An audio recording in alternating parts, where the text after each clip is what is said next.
चकनाचूर कर देंगे, ध्वस्त कर देंगे। सत्ता की ताकत पर, पैसे की ताकत पर, अहंकार के दम पर सुप्रीम कोर्ट ने इस अंधेरे में एक रोशनी दिखाने का काम किया है कि अगर सच्चाई की जीत में देर हो सकती है, लेकिन उसकी जीत होगी। मैं दिल्ली के लोगों को बहुत बहुत बधाई देना चाहता हूं और मैं चाहता हूं कि हमारी दिल्ली सरकार में सर्विसेज के मंत्री सौरभ भारद्वाज जी इस पर और अपनी बात रखें।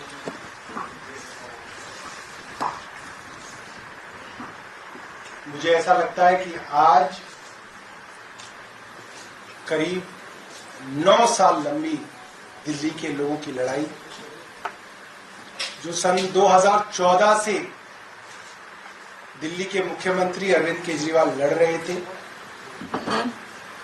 आज दिल्ली की जनता की वो लड़ाई दिल्ली की जनता जीत गई है। और मुझे लगता है कि आज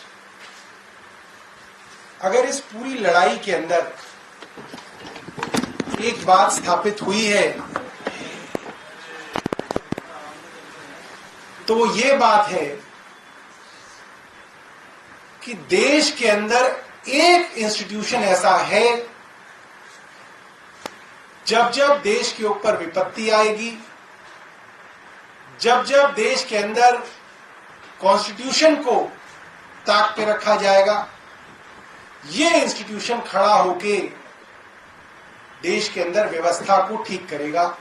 वो इंस्टीट्यूशन है देश की न्यायपालिका, और देश की सबसे बड़ी न्यायपालिका माननीय उच्चतम न्यायालय सुप्रीम कोर्ट।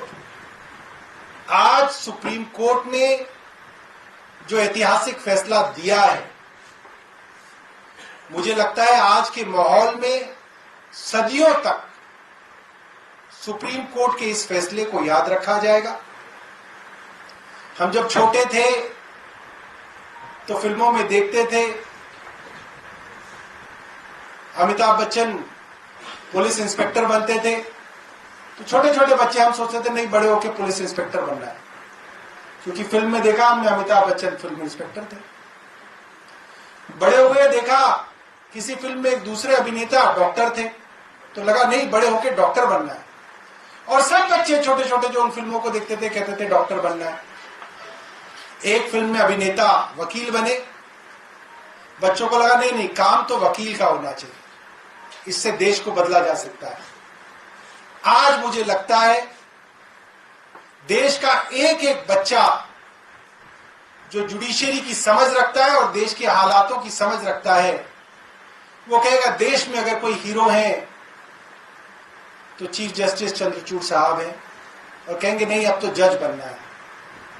मुझे लगता है वो दिन दूर नहीं जब फिल्मों में जज की भूमिका के अंदर नायक नजर आएंगे। आज देश को एक बहुत बड़े नायक के रूप में चीफ जस्टिस चंद्रचूड़ जी मिले हैं, और मैं दिल्ली की जनता की तरफ से उनका बहुत बहुत धन्यवाद करूंगा। बेंच के अंदर जो 5 न्यायाधीश हैं, उन 5 न्यायाधीशों का हम लोग दिल्ली की जनता की तरफ से धन्यवाद करेंगे। मुझे लगता है आज दिल्ली की जनता सुप्रीम कोर्ट के आगे नतमस्तक है, और ये जो हक दिल्ली की जनता का केंद्र ने छीना था, वो हक आज वापस मिला है। और ये कहना गलत नहीं होगा कि केंद्र की मोदी सरकार को ये एक जबरदस्त तमाचा है, और उनको दिल्ली की जनता का हक चोरी करने के लिए, झूठ फरेब से लूटने के लिए आज एक बहुत करारी सजा मिली है। और मैं दोबारा से सुप्रीम कोर्ट का धन्यवाद करूंगा।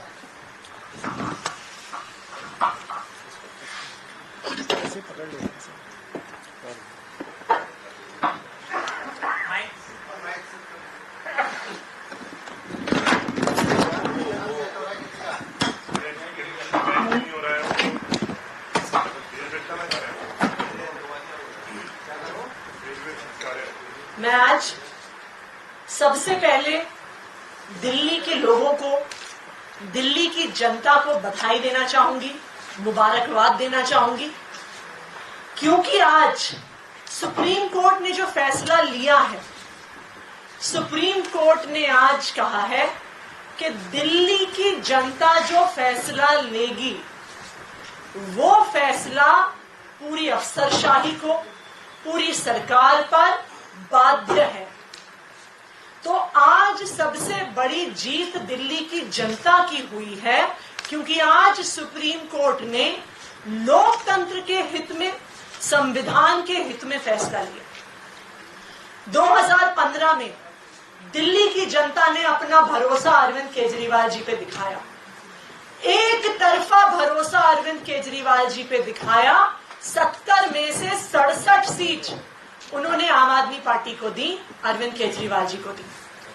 लेकिन भारतीय जनता पार्टी, प्रधानमंत्री नरेंद्र मोदी जी से ये सहन नहीं होता है कि कोई दूसरी पार्टी जीत जाए और उनकी पार्टी हार जाए। जहां जहां पर भारतीय जनता पार्टी हारती है, असंवैधानिक तरीके से सरकार को हड़पने की कोशिश की जाती है। चाहे वो ऑपरेशन लोटस हो, विधायकों की खरीद फरोख्त हो। आम आदमी पार्टी के जब विधायक नहीं खरीद पाए, सरकार नहीं तोड़ पाए, तो असंवैधानिक तरीकों से सरकार में ताकत हड़पने की कोशिश करी।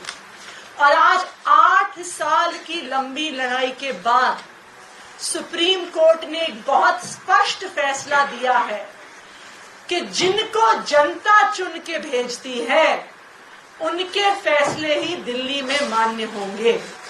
तो जब जनता ने अरविंद केजरीवाल को चुन के भेजा है, तो अरविंद केजरीवाल जी निर्णय लेंगे, दिल्ली की जनता के बिहाफ पर निर्णय लेंगे। तो आज मैं दिल्ली की जनता को बधाई देना चाहती हूं और मैं ऑनरेबल सुप्रीम कोर्ट को बहुत बहुत धन्यवाद कहना चाहती हूं दिल्ली की जनता की तरफ से कि आज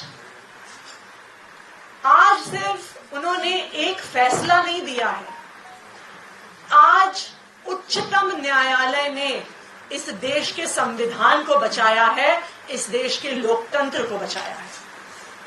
अगर एक चुनी हुई सरकार की ताकत छिन जाए तो जनता के वोट का कोई मतलब नहीं बचता। और यही मोदी सरकार ने करने की कोशिश करी और आज सुप्रीम कोर्ट ने मोदी सरकार के मुंह पे एक तमाचा मारा है कि अगर आपने लोकतांत्रिक तरीके से चुनी हुई सरकार की पावर लेने की कोशिश करी तो सुप्रीम कोर्ट उसमें इंटरवीन करेगी और सुप्रीम कोर्ट सत्य के साथ, लोकतंत्र के साथ और संविधान के साथ खड़ी रहेगी। Thank you.